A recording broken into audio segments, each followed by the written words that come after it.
여호와께서 아브라함에게 이르시되 너는 너의 본토 친척 아비 집을 떠나 내가 내게 지시할 땅으로 가라.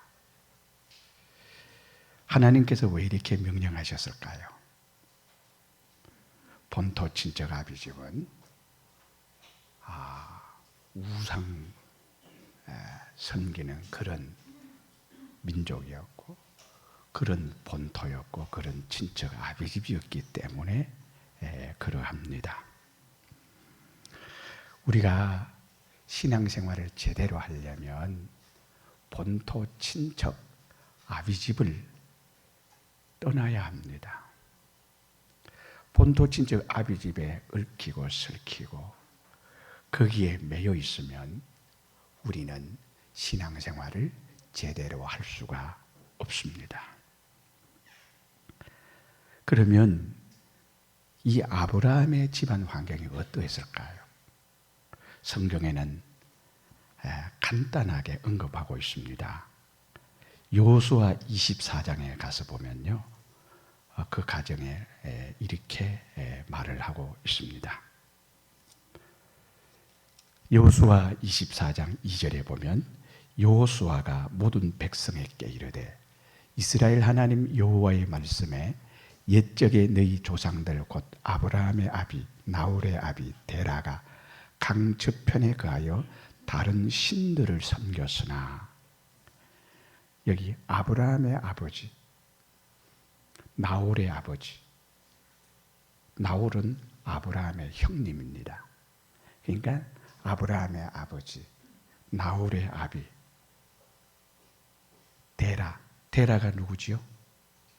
아브라함의 아버지입니다. 데라가 강 저편에 거하여 다른 신들을 섬겼으나 내가 너희 조상 아브라함을 강 저편에서 이끌어내어 가나안으로 인도하여 하나님께서 아브라함을 강 저편, 유프라데스 저편에서 유프라데스 이편으로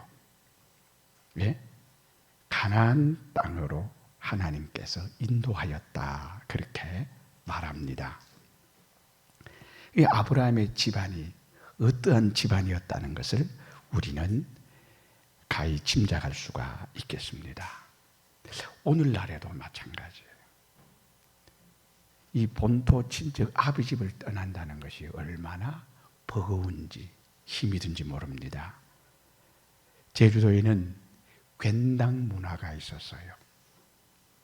이 괜당 문화를 타파하기가 정말 어렵고 힘들거든요.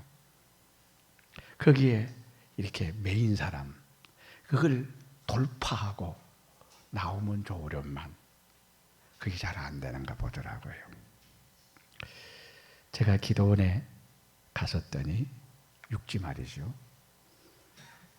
제가 제주 세순교회 제주시 노영동 주소를 기재를 하고 제 숙소를 갔습니다. 배정받아서 조금 있다가 어떤 사람이 과일도 사고 이런 초코파이라든가 그런 것을 사가지고 내 방을 찾아왔어요. 그래서 인사를 해요. 제주도에서 오신 목사님이십니까? 그래요. 그렇다고. 어떻게 알았냐고. 내 앞줄에 목사님이 등록하는 것을 봤습니다. 그래요. 그러세요? 그리고 어쩐 일로? 제가 고향이 저 제주도 성산포 쪽 어디에 있는 사람입니다. 제가 집사입니다 라고 인사를 하는 거예요. 그러시냐고. 그래서 우리 제주도에서 목회를 한다길래 고마워서 이렇게 따라왔노라고 그런 얘기를 하면서, 저는 제주도에 가면 불신자고 육지에 오면 신자입니다. 어떻게 보면 돌팔이죠. 그래요. 아이고 무슨 말씀을. 왜 그렇게 하는가 설명을 해줘요. 제주도에는 괜당 문화가 있어서 교회를 나가면 큰 어려움을 당한다는 거예요. 문중에서 멍석마리를 당하든지 안 그러면 집안에서 있을 수가 없다는 거예요. 그래서 제주도에 가면 예수 안 믿는 척 연기를 하고 남매가 그런답니다. 자기 여동생도 집사인데. 그래서 그러시냐고. 그러면서 하는 말이, 목사님 제주도 위해서 기도 많이 해주시고 제주도를 위해서 힘써 주셔서 감사합니다. 그래요. 그래서 내가 뒤통수에도 대고, 당신이 진짜입니다. 그러나 갔어도 당당하게 죽으면 죽으리라고, 나는 예수 믿는 사람입니다, 빛입니다 라고 고백하는 날이 최대한으로 앞당겨지기를 기대합니다 하면서 헤어졌습니다. 이 본토 친척 아비 집에 이기 거한다는 거, 이 얼마나 어려운지 모릅니다.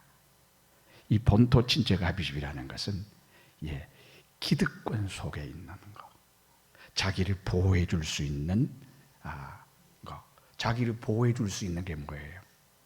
친척 아비 집이죠. 아버지와 부모, 친척들이, 그 사람들은 그만큼 호의를, 그만큼 혜택을 주는 것만큼 우리들의 양심을 속박하거든요. 양심을 내 마음대로 하지 못하도록 하는 거예요. 그러니까 대대로 우리가 자연스럽게 죄인지 뭐인지도 모르고 제사를 지내고, 그것이 뭐인지도 모르고 일방적으로 따라갑니다. 그 문화에 익숙해져 버립니다. 우상문화, 세속의 문화, 또 우리가 육신적인 생각이라 그렇게 할 수 있겠지요. 그래서 본토 친척 아비 집을 떠난다는 것이 얼마나 어려운가는 불신자의 집에, 특별히 종손 집안에 있었던 사람들은 이 성구의 어려움을 알 거예요. 그런데 아브라함은 여기 보면 본토 친척 아비 집을 떠나라 할 때에 하나님께 전적 순종해요. 본토 친척 아비 집을 떠납니다.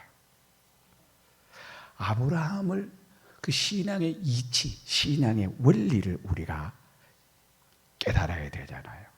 아브라함이 본토 친척 아비 집을 떠났다면 우리가 영적으로 본토 친척 아비 집을 떠나야지요. 그런데 아브라함은 떠났는데 우리는 못 떠난다. 그러면 아브라함이 받은 축복을 받을 수가 없죠.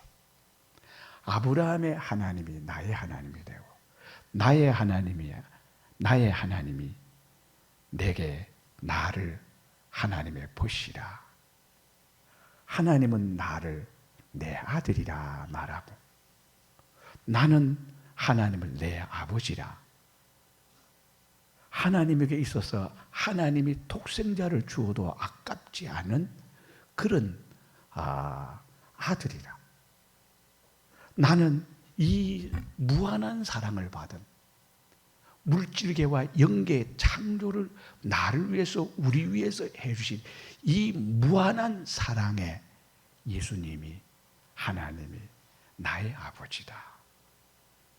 이러한 고백이 여러분과 나에게 있어야 되겠는데요.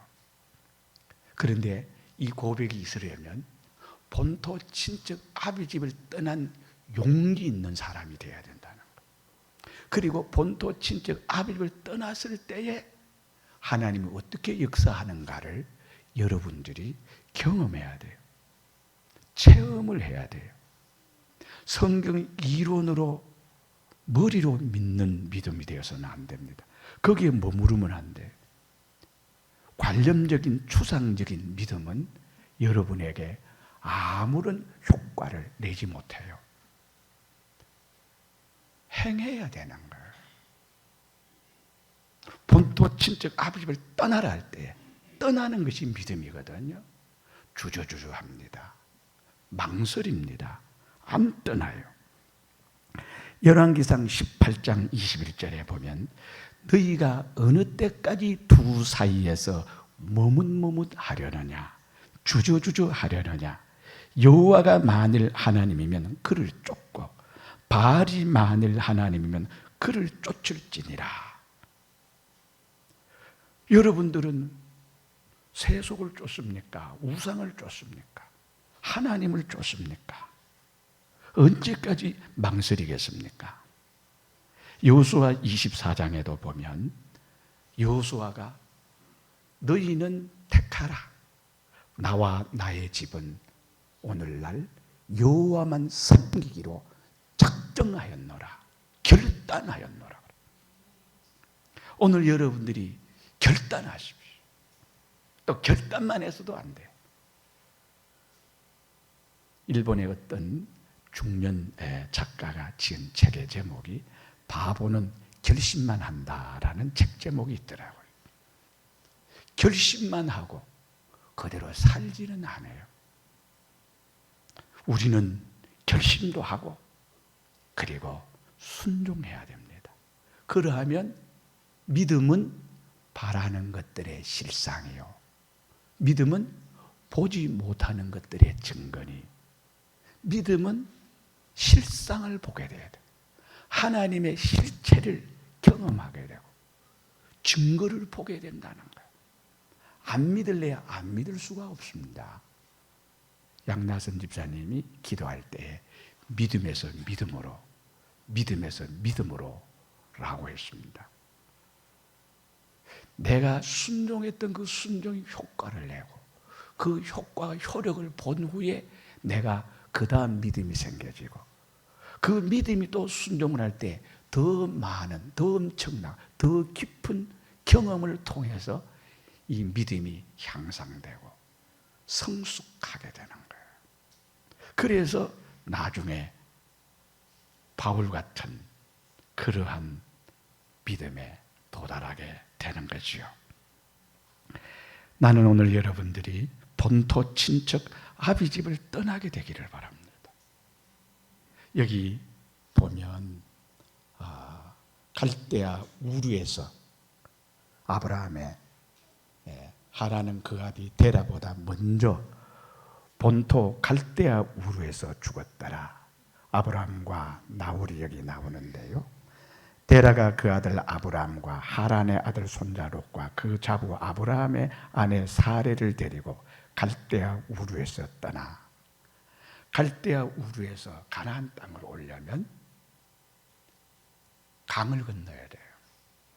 유프라데스라는 강을 건너야 됩니다. 여러분 히브리인이라 그러잖아요. 이스라엘 사람들을 가르쳐서. 히브리인이라는 것은 강을 건넜다는 뜻이거든요. 성경에는 강을 건너는 유사한 사건이 많습니다. 모세가 430년 동안 애굽에서 종노릇 하던 사람들을 이끌어낼 때에 그들을 홍해 바다를 건넌 거예요. 홍해 바다를 건너지 않고 저 이집트 북부를 거쳐 시나이 반도로 하면 1주일, 2주일이면 충분히 가나안 땅에 걸어서 도착할 수 있는 땅인데 하나님은 저 남쪽으로 가서 홍해 바다를 건너도록 그렇게 하나님의 기획에 의해서 그리로 내려가지. 그래서 홍해 바다를 건너요. 강을 건너는 의미지요. 또 보면은 성경에는 요단강이 있습니다. 우리가 장례식장에 요단강 건너 그래 찬송을 부르잖아. 요단강 건너. 예, 강을 건넌다는 것은 무슨 말입니까? 과거를 단절하고 그리고 이제는 과거를 죽이고 이제는 현재를 살아가는, 즉 육신의 생각을 접고 영의 생각으로 산다는 그런 어떤 그 분기점. 강이라는 것은 바로 죽음을 상징하잖아요. 세례가 뭐예요? 우리가 예수를 믿고 예수 그리스도를 구세주로 믿어지면 세례 받잖아요. 세례를 받는데 세례가 뭐예요? 강 속에 들어가서 바닷물 속에 들어가서 실은 장로교의 세례라는 의미보다 침례교의 침례가 더 성경적이죠. 근데 우리 장로교에서는 뭐 표시만 하지만 원래는 요단강이나 그 나일강이나 그 갈릴리 바다에 세례받을 때 가서 완전히 온 몸을 물속에 넣어요. 그리고 다시 물속에서 나옵니다. 그게 세례거든. 뭐지요? 예, 물속에 들어가서 옛사람은 빠져 죽어버린 거예요. 옛사람은 죽고 이제는 어떻게? 예수를 믿고 성령과 진리와 예수 그리스도의 보혈의 피공로로 새롭게 태어난 거듭난 새 사람이라는 거예요. 세례는 옛사람은 죽고 새 사람으로 거듭난다는 거예요. 강이 의미하는 것은 어떤 의미냐? 예, 내가 예수 믿기 이전에 나는 이제 죽었어. 이제 예수 믿고 난 후에 나의 가치관도 죽었어. 나의 취미도 죽었어. 우상생활, 문화생활 이런저런 예수 믿기 이전에 나는 다 죽었어. 이제는 내가 새 사람이 산 거야. 그러니까 본토 친척 아비 집을 떠난다는 것은 그걸 의미하는 거예요. 영적으로. 성경의 로마서에 육신의 생각은 사망이요 영의 생각은 생명과 평강이다. 이제 육신의 생각은 죽어야 되죠. 철저하게 죽어야 됩니다. 그런데 좀비처럼 부활하면 되겠어요? 안 되겠어요? 큰일이죠. 그런데 오늘날 교회에 예수 믿는 사람들이 옛사람이 떠덕떠덕 붙어 있어요. 옛사람이 부활해가지고 공동의회 할 때도 말이 많고 저 총회할 때도 가면 의장 말 잘하는 사람들이 있거든요. 옛사람이 시퍼렇게 살아있어가지고 이 죽어야 되는데 그렇지요? 그런데 살아있어. 오늘날로 말씀을 대입하면 육신의 생각은 사망이기 때문에 이제 나는 육신의 생각, 육신의 사람은 죽었고 영의 생각은 생명과 평강이니까 이제 나는 영의 사람으로 새 사람으로 살겠습니다. 결단하고 실제로 그렇게 사는 거예요. 본토 친척 아비 집을 떠나라는 것은 그런 의미인 것입니다. 마태복음 19장 29절에 보면 너희가 나를 따라오려거든 집이나 형제나 자매나 부모나 자식이나 전토를 버려라. 전토를 버린 자마다 금생에서 100배나 받고 내생에서 영생을 상속받지 못할 자가 없느니라. 그런데 오늘이 어떻습니까? 진짜 집이나 형제나 자매나 부모나 자식이나 전토를 버리고 예수님을 따릅니까? 아니잖아요. 베드로가 예수님을 따를 때에 고기를 많이 잡았잖아요.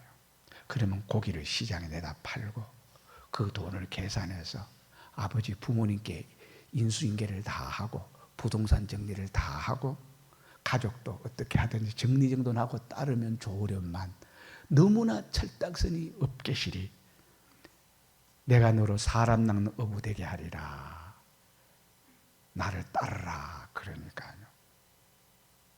그물 잡아간 거 뭐 공판장에 매매라도 하든가 그 버려두고 그대로 따릅니다. 참 바보 베드로 같아요. 그러나 성경에는 바보가 지혜로운 거예요. 하나님의 말씀대로 한 것은 세상의 그 어떤 지혜로운 지혜보다 지혜로운 거예요. 하나님의 미련한 것이 사람의 지혜 있는 지혜보다 지혜롭다 그러잖아요. 하나님의 약한 것이 사람의 강한 것보다 강하다. 그런 거로 여러분과 제가 이런 마음 자세로 우리가 신앙생활을 한다면 제2, 제3의 아브라함이 제2, 제3의 베드로와 제2, 제3, 4, 5의 바울이 우후죽순처럼 인재들이 교회 안에서 일어날 텐데 오늘날 교회 안에 인재가 없어요. 왜요? 머리로 관념적으로만 믿거든요. 예? 지식적으로만 믿거든요. 오늘날 대형교회 청빙을 받으려고 전부 다 요사이는 전도는 하나도 못해도 너도 나도 후원을 받아서 미국 유학길에 갑니다. 그건 대형교회 청빙 받으려고 가는 거예요. 내가 배운 만큼 실행 실천해서 그 복을 받아야 되겠다. 믿음의 사람이 되어야 되겠다. 이 땅에 그의 나라, 그의 의가 되어야 되겠다. 그런 의미라기보다는 내가 어떤 목적을 가지고 하나님 눈밖에 벗어난 목적을 가지고 가는 것은 아니냐 이 말입니다. 또 교회도 가치관이 세상의 가치관에서 못 벗어나니까 그래서 그런 경영자, 그런 학벌 좋은 사람들을 어떻게 하면 청빙을 하려고 애를 쓰니까 그러니까 어떻게 수요자, 수혜자가 둘 다 생각이 딱 맞아 떨어집니다. 그러니까 교회가 점점 세속화돼 가는 거예요. 교회가 개척을 하고 하나님의 눈물로 기도하며 시험을 당하면서 교회가 등불이 꺼져가려고 하다가 또 꺼지지 않게 하시는 하나님의 은혜로 이렇게 인간을 구원하는 하나님의 방주로서 성장하다가 나중에 대형교회가 되면요 이제는 세속화가 되어버리는 거예요. 종교가 되어버리는 거예요. 아브라함은 그러질 않았어요. 본토 친척 아비집을 떠났습니다. 결단을 했어요. 75세에 이런 결단하겠습니까? 다른 사람은 은퇴해야 되는데 노후 문제는 어떻게 하지? 연금은 안 넣어놨는데 그러다 보니까요 편법이, 불법이, 탈법이 작은 교회 교역자들이 은퇴가 가까우면요 오만 편법, 불법, 탈법이 판을 쳐요. 그러니까 교회가요 끝이 좋지 않아요. 목사가 끝이 좋지 않아요. 왜요? 지금까지 신앙생활을 제대로 하지 못했거든요. 그래서 본토 친척 아비집을 떠나지 못했으니까 아직까지도 나는 본토 친척 아비집에 매여서 신앙생활을 하고 있는 거예요. 아브라함은 떠났습니다. 75세. 그리고 아브라함은 이제는 전에는 육신적으로 불신자가 어머니 아버지 조상으로부터 유업으로 물려받은 세속문화, 우상문화, 정욕적인 문화, 이런저런 토속적인 종교 그런 문화 속에서 살았던 거예요. 머리끝에서 발끝까지 안과 밖으로 나는 여지없이 몽땅 세속 사람이거든. 세속 사람이거든. 그러니까 하나님 역사가 없어. 그러나 아브라함은 떠납니다. 떠나니까 하나님께서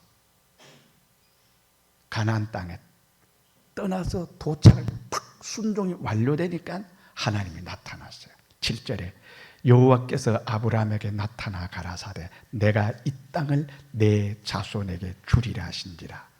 그가 자기에게 나타나신 여호와를 위하여 그곳에 단을 쌓고. 순종이 완료되면 항상 하나님은 역사예요. 실상과 증거를 보여주신다니까. 하나님이 인도한 가나안 땅에 왔을 때에 애굽으로 내려간 실수도 했지만 회개하고 그 땅에 살아갈 때 하나님이 얼마나 복을 주셨는지. 예? 제사를 지키는 사람이 몇 명이지? 318명. 아브라함이 제사 지키는 사람이 318명이에요. 아무리 여러분 목양을 한다 그래도 목축업을 한다 그래도 하나님이 그렇게 해줘요. 이게 거짓말입니까? 내가 그렇게 안 살아보니까 성경을 거짓말로 매도를 한다고. 아브라함같이 살아본 후에 성경이 거짓말이라고 지불을 하든지 경험해본 사람은 망고 불변의 진리라고 고백하지 않을 수 없어요. 그러다 보니까 롯 조카를 데려왔거든요. 조카를 데려와서 이래보나 재산이 너무 많으니까 이제는 서로가 여기가 풀이 많은데 물이 많은데 서로 그 아브라함의 가축의 목자들과 롯의 가축의 목자 시비가 붙고 다투게 되니까 가나안에 오니까 가나안 원주민들이 있는데 아이고 하나님 믿는 사람 꼬락서니 봐라. 아이고 숙질간에 저렇게 피 터지게 싸우는 꼬라지 좀 봐라고. 그리고 손가락질 할 거 아닙니까? 아브라함이 다투는 것을 보고 결단합니다. 조카야, 네가 오른쪽으로 가면 내가 왼쪽으로 가고, 네가 왼쪽으로 가면 내가 오른쪽으로 갈게. 네가 선택해. 우리 싸워하는 이런 것이 해결될 기미가 보이지 않으니까 우리가 나누고 지자. 그게 덕스럽지 않겠냐? 예. 그러니까 숙부 아브라함의 안면 보지 않고 아브라함이 죽든지 말든지 자기 욕심만 챙겨서 그 당시에 소돔 고모라가 뭐와 같다 그랬습니까? 에덴 동산 같다 그러니까 그 땅을 다 차지해버려요. 남은 땅은 빈토, 박토, 엉망진창 땅인 거예요. 거기 들어가면 어떻게 되겠어요? 처음에는 아브라함의 가축들이 막 죽어나갔을 거예요. 아마 피가 말랐을 거예요. 속이 바삭바삭 타들어갔을 거예요. 아, 다 죽네. 아유, 조카 좋은 집만 짓겠다. 하나님 좋게 하다가 이 무슨 꼬라지람. 속으로 그런 생각 했을까 안 했을까? 나는 안 했을 것 같아. 왜? 본토 친척 아버지 딱 떠나고 나니까 여호와께서 아브라함에게 나타나 가라사대 이 땅을 내 자손에게 주리라 그랬거든. 그리고 다 떠나보냈어요. 다 떠나보내고 난 다음에 하나님은 순종이 완료된 후에 나타난다고요. 그렇죠?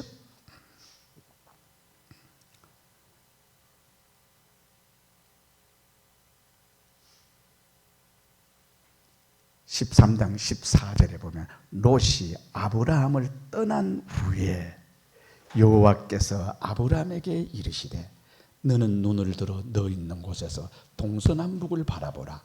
보이는 땅을 내가 너와 내 자손에게 주리니 영원히 이르리라. 아브라함이 조카가 떠가서 조카 욕심을 부려서 다 차지하고 상황이 종료되고 완료된 후에 하나님은 순종이 딱 끝나니까요. 롯이 아브라함을 떠난 후에 여호와께서 아브라함에게 이르시되 그렇게 하거든. 하나님은 항상 순종이 완료된 후에 나타나셔요. 그러니까 오늘날 하나님 나타나고 싶어도 나타날 수가 없어. 왜? 순종해 본 적이 없으니까. 하다가 말아버리니까. 순종이 완료된 후에, 순종이 완성된 후에 하나님이 나타나 가라사대 그러죠.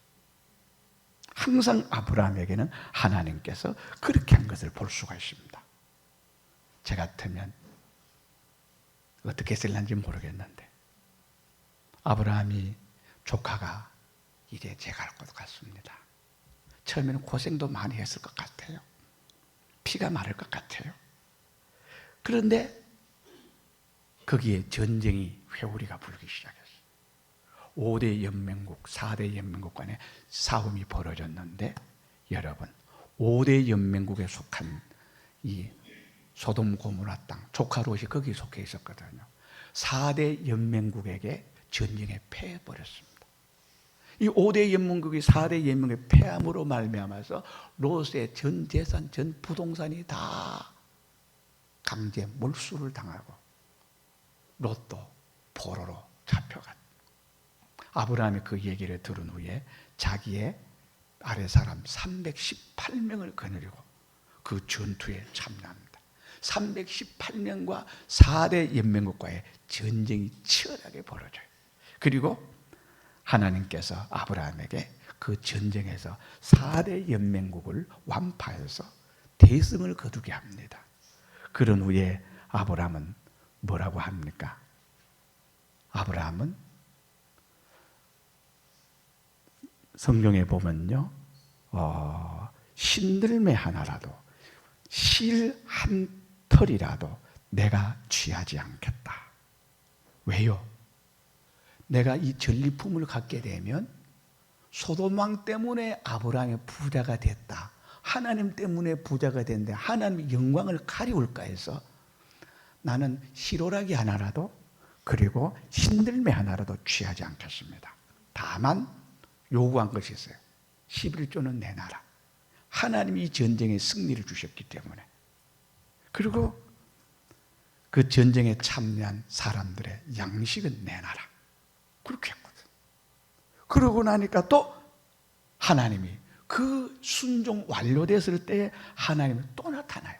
15장 1절에 보면 여호와의 말씀이 이상 중에 아브라함에게 임하여 가라사대 아브라함아 두려워 말라 나는 너의 방패요 너의 지극히 큰 상급이니라 그랬거든. 여러분, 순종이 완료되면 하나님이 나타나요. 오늘날 순종이 완료되면 성령이 역사할까요? 안 할까요? 완료. 그런데 오늘 내게는 왜 안 나타나지요? 순종 안 했으니까 안 나타나지. 네? 오늘 우리 회개합시다. 나도 순종해서 아브라함이 받은 축복 나도 받아보자. 아브라함이 거머쥔 거 나도 한번 거머쥐고 우리 가문의 믿음의 원조가 되어보자. 그런데 오늘날 교회 안에 이런 목회자가, 이런 장로, 이런 권사, 이런 집사가 별로이 없어요. 아브라함이 유브라데스 강을 건너서 그 아비 본토 친척 아비 집을 떠났습니다.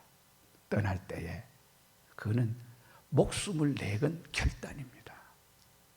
이왕 예수 믿은 거 죽으면 죽으리라. 에스더의 결단처럼 오늘 여러분과 제가 결단합시다. 하나님을 믿을 때 계산돼서 믿지 마십시오.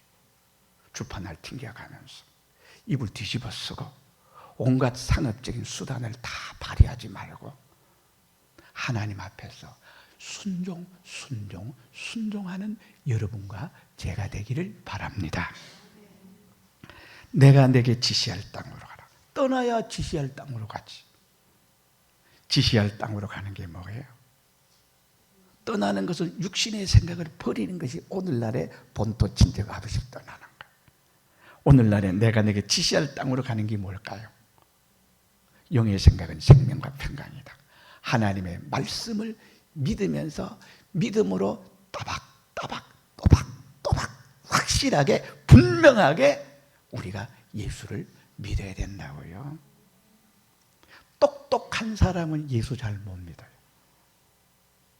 자기를 부인할 수 있는 사람, 자기 지식, 자기 경험, 자기 자존심, 자기의 소유를, 자기의 학벌을, 자기의 능력을, 자기의 지위를 내려놓고 순종할 수 있는 사람. 아브라함은요 척척 순종했잖아요. 순종이 완료되니까 하나님 척척 그때마다 나타났잖아요. 나는 오늘 새순성도 여러분에게 이런 역사가 있기를 주의 이름으로 축원합니다. 자, 그러면 어떻게 되느냐? 그 결과 우리 이 두 가지만 따라오는 것이 무진장이에요. 내가 너로 큰 민족을 이루게 해주겠다. 요새 아이를 낳지 않아가지고 우리 한국이 0.76명인가? 78? 예, 0.78명. 그런데 제가 자녀가 몇이겠습니까? 넷입니다. 우리 어머니 아버지는요 9남매를 낳았어요. 세상 떠난 사람들이 그랬는데 9남매를 낳았는데 1남 7녀예요. 두 분은 세상 떠나고 지금 현재는 1남 5녀입니다. 인간적으로도 애를 많이 낳으니까요. 저는 목회한다고 우리 어머니 생일 한번 차려드린 적 없고 칠순 한번 차려드린 적 없어요.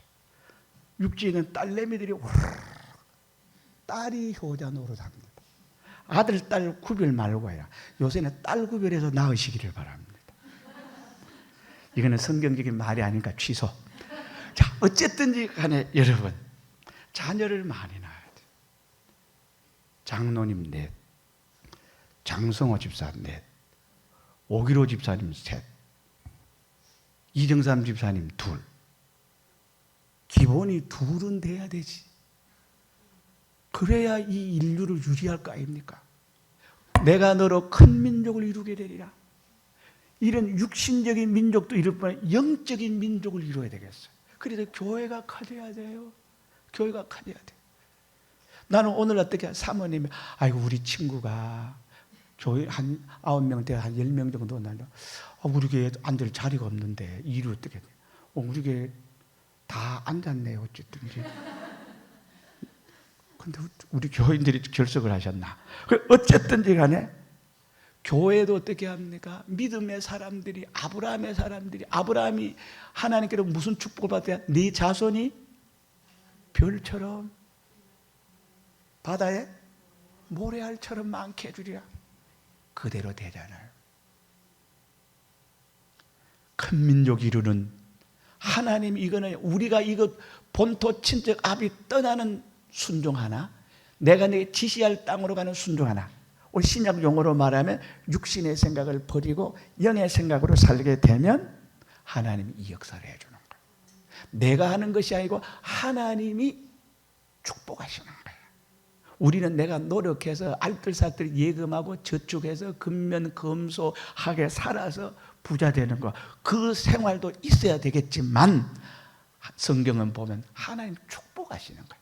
하나님은 마음껏 축복하실 수 있고, 하나님 축복하시는 이 약속을 나는 순종해서 그 축복을 다 받아 챙기는 믿음의 사람 되기를 주의 이름으로 축원합니다. 큰 민족 이루고, 두 번째는 내게 복을 줘 내 이름을 창대케 하라. 이름이 유명해져요. 유명해져요. 어떻게 해야 유명해지겠습니까?